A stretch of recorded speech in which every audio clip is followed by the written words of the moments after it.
How did this baby white rhino come to be running around at Longleat?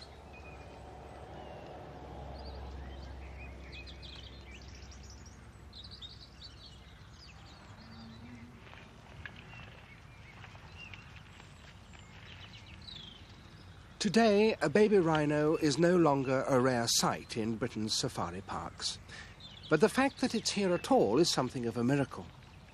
For a century ago, in Africa, these splendid beasts were heading for extinction. The white man had come. And with him, the gun. The horn was the hunter's coveted prize. Horn, hide, meat, and machismo. The rhino provided them all. There were rich pickings for the crows, but for the white rhino, the countdown to extinction had begun. Soon, Africa's two white rhino populations, north and south, had begun to shrink. Hardest hit was the south. By 1850, numbers were drastically reduced. By 1879, the area greatly diminished. By 1895, barely 24 white rhinos survived.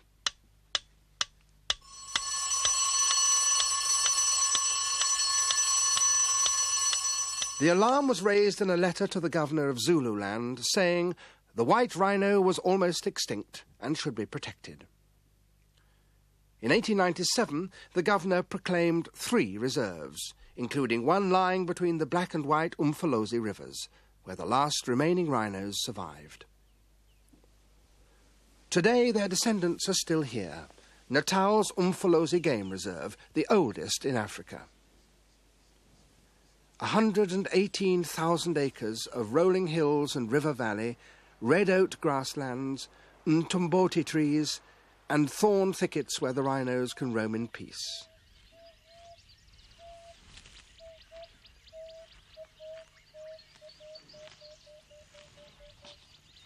After the elephant, the largest living land mammal, but a gentle giant.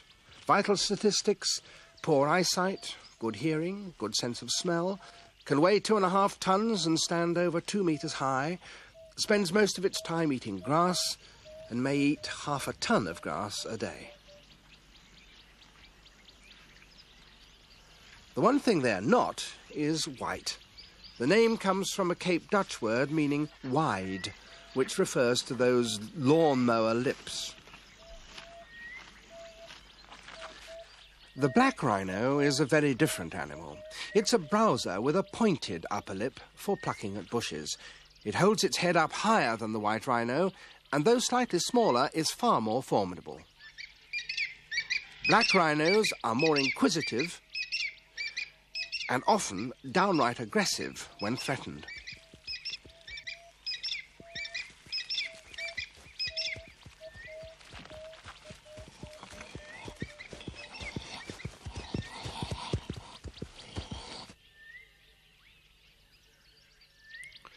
White rhinos are altogether more docile. An adult male holds a territory of about 4 square kilometres, which he patrols constantly and defends from intruders. Like a medieval knight, Duke, the territorial male on the left, confronts a neighbour in a typical border dispute. Silently, the two bulls manoeuvre. The cocked ears signal that neither wish to fight. It's just a show of strength, reminding both of their boundary line. Reassured, they retreat. And Duke goes through a familiar behaviour pattern. He rubs his horn on the ground, drags his feet over the same spot, and finally releases a spray of urine. It's his way of marking his boundary. Though rivals are not welcome, one single subordinate male is tolerated in a territory. Whenever they meet, the two males investigate one another. The one on the right, with his ears laid back, is the subordinate, and curiously, he's the noisy one. Duke is silent. confident in his superiority within his own territory.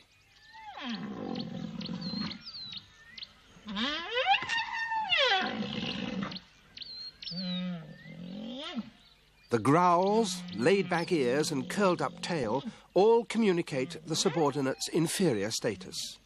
Soon Duke signals his confidence by withdrawing and turns broadside on, so the squealing stops. He tolerates groups of females and young passing through his territory. They range much further afield, crossing several male strongholds in their search for food and water.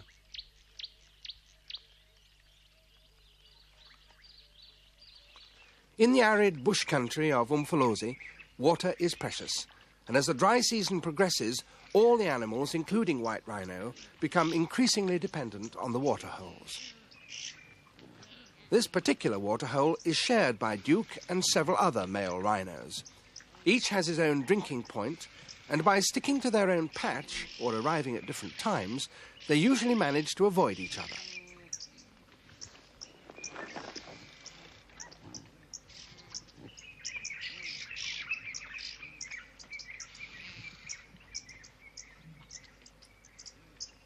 The approach of a large group of females and sub-adults arouses Duke's curiosity, and he's confronted by a formidable old roaring matriarch. Curiosity satisfied, they disengage, but the tension is clearly too much for the youngsters.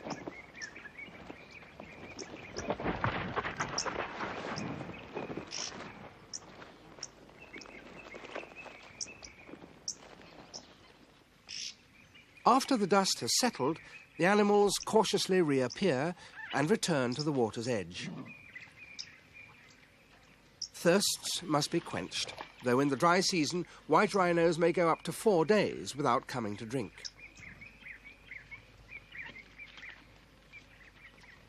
It's a peaceful scene. Though a giraffe must lower its neck to drink, it must never relax its guard.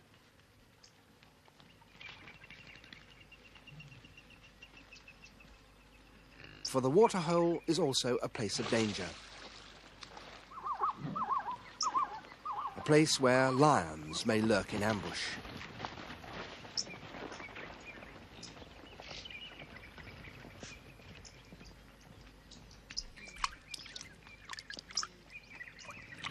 But the big cats pose little threat to white rhinos, not even a mother and calf, who live separately from the protective group of mature females and sub-adults.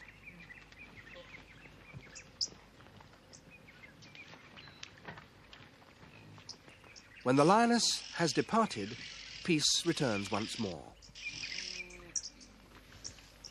And mother and calf wander on in search of new pastures.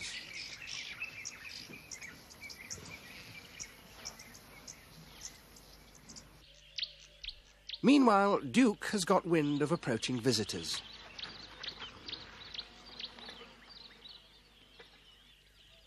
The newcomers are a female and her calf. As they pass through his territory in search of fresh grazing, he moves in to investigate. The calf is 18 months old, and the female is just coming into season again. Very soon she'll be ready to receive a mate, and Duke is determined it will be him.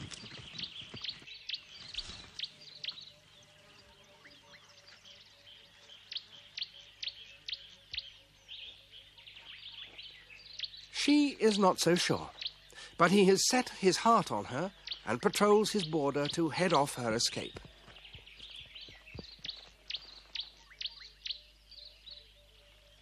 For several hours, she tries every strategy to cross his borderline, but to no avail.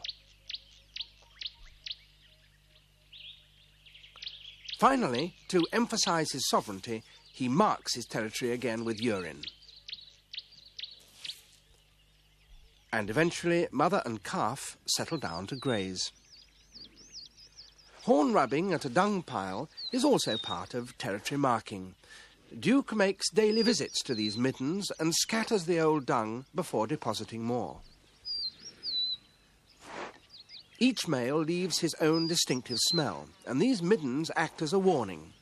To another male rhino, the message is clear: keep out. When you consider that a single white rhino can produce nearly 30 tons of dung a year, it's a wonder that the veldt isn't permanently buried in droppings.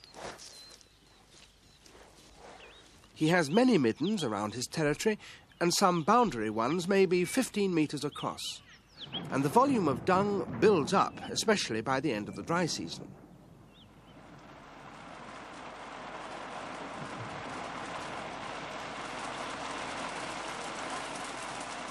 But with the coming of the rains, the middens seethe with awakening life. It's nature's sanitation squad, the dung beetles.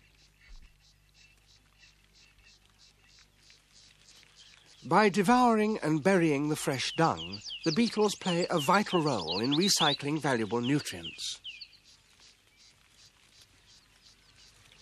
Africa has over 2,000 species of dung beetle, and competition is fierce. For these busy beetles, it's a long haul to roll the dung ball from the deep rhino midden away to a secret hiding place. This species of scarab beetle frequently works in pairs, the female hitching a ride as the male pushes. The faster they can dig out a ball and trundle off with their prize, the less chance there is of other beetles stealing it. If another beetle muscles in, the owner defends it in two ways, either by putting a half Nelson on the intruder with his front legs, or flipping him over like a tiddlywink.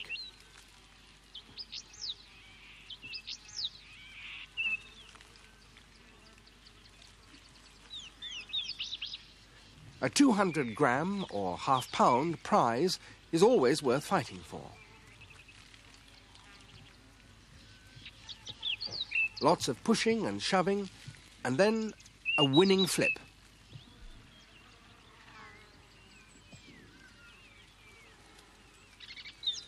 When the struggle is over, the dung will be rolled away and buried as food for the adult, or a ball in which to lay an egg. When the egg hatches, the ball will provide food and moisture for the growing grub within. And finally, when the next rains come, they will wake the young beetle from its pupating sleep, and the complete cycle will begin all over again.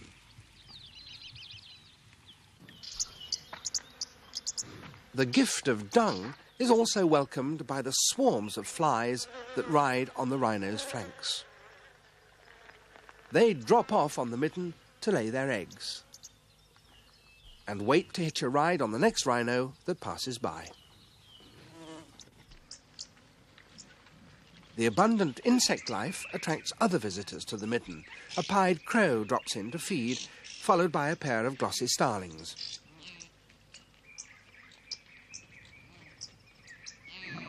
The cattle egret, on the other hand, is more of an opportunist, waiting to dart in and snap up small frogs and insects disturbed by the wallowing rhino.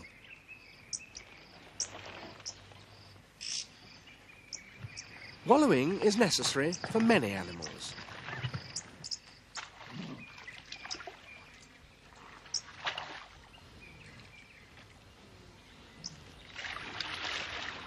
It's an excellent way of getting rid of itchy insects and thoroughly enjoyable whether you happen to be a warthog or a white rhino. Mud wallowing takes place at any time of day and night, but is more frequent during the dry season when it helps the animals to keep cool. On leaving the wallow, Duke's stiff-legged walk is a telltale prelude to more spray urinating, again asserting that this is his patch.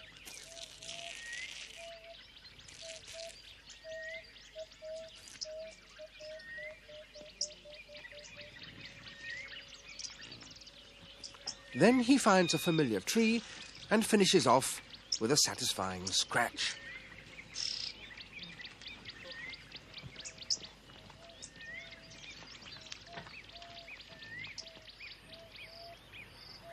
As the days go by, the cow and calf are content to stay with him and no longer try to run away.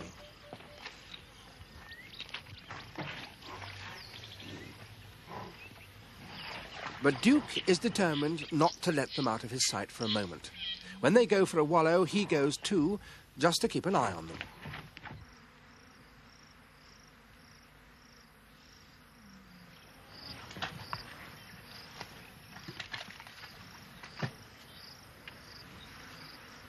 After an hour or so, when they leave, he leaves too. The trio have now lived together for about 12 days, and mating will soon take place. Duke is feeling increasingly possessive about his Duchess, and when another group of rhinos appears, he immediately investigates. He recognizes the growls and laid-back ears. It's another cow with sub-adults. Her noisy hostility is no more than a defensive gesture.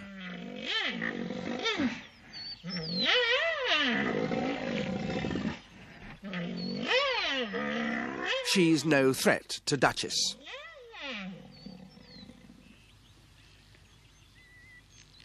As soon as Duke turns to one side, the female knows all is well.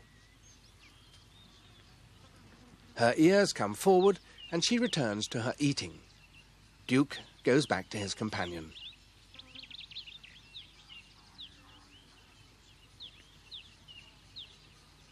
In the long, hot noons, when the happy trio become less active, the oxpeckers drop in for lunch. It's a mutual arrangement. For the oxpeckers, Duke is a walking banquet, his body infested with tasty ticks. For Duke, the birds remove the parasites and warn if danger threatens. It's now 17 days since the rhinos met, and courtship is beginning in earnest. That strange sound, hick throbbing, as scientists call it, is Duke's love song.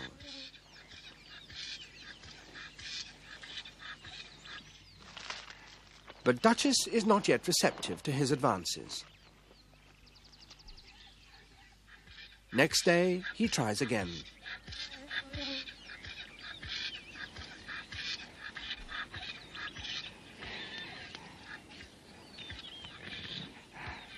This time, she lets him rub his chin on her rump.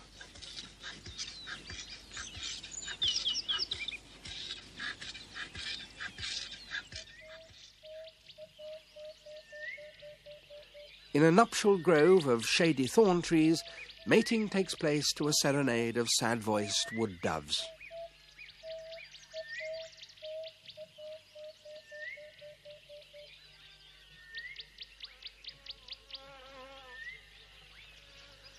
Now Duchess and the calf leave Duke in his territory and move on.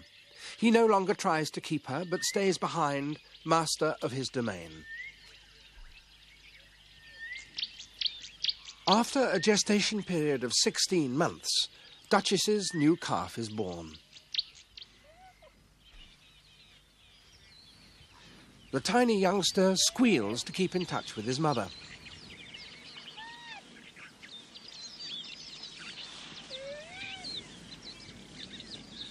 Now her 3-year-old calf is chased away to join other adolescents or females, and as with all baby white rhinos, the diminutive calf leads Duchess away through the Umfolozi bush. So, despite their primeval appearance, these huge animals lead complex and balanced social lives. Once protected within a reserve, they have multiplied so successfully that Umfolozi now has a problem. A helicopter count confirms it. There are more rhinos than the reserve can hold. They're overgrazing and destroying the land.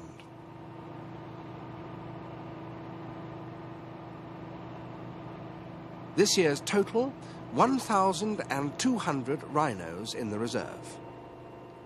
And the annual increase is over 10% each year. The surplus must go. But first, catch your rhino. It's a rough, dangerous, and costly business.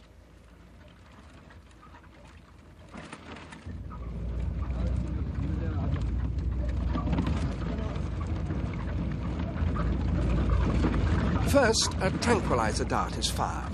Their target, a 25-mile-an-hour tank.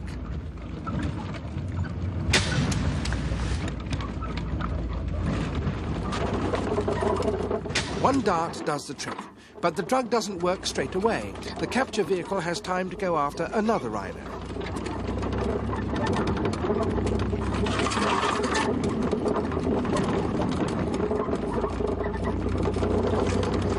marksman's job is done. The driver stops and the backup team follow on foot to keep disturbance to a minimum. Some rhinos run 5 miles before they drop. The next problem, how to move 3 tons of groggy rhino back to base camp.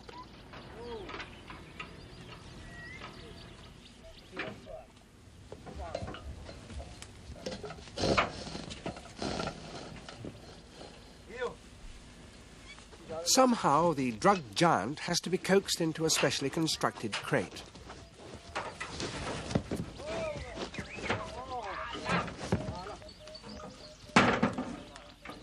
Fortunately, the Umfolozi capture team are experts.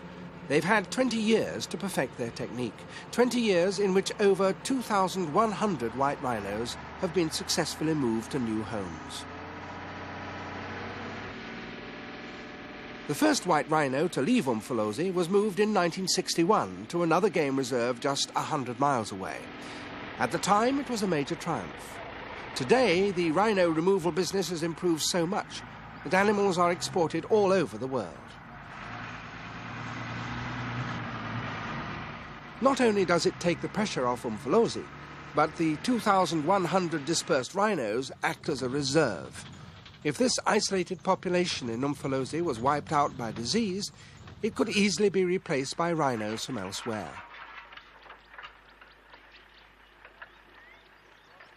Before going abroad, the rhinos are first taken to a holding boma to recover from the unavoidable stress of capture. Here they settle down quickly, and after only 6 weeks in captivity, they can be safely moved.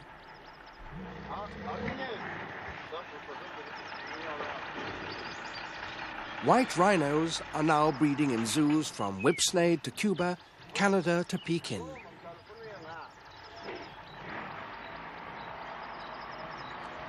And so back to England, where these white rhinos have lived at Longleat since 1970.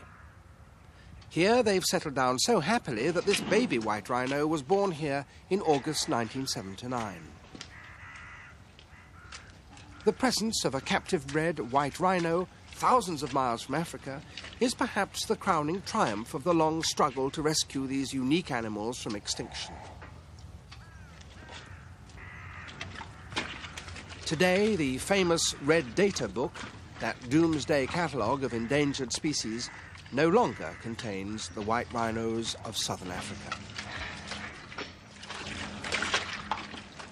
Umfolozi is restored, and here in England, this very special baby is further living insurance against the unthinkable, a world without the white rhino.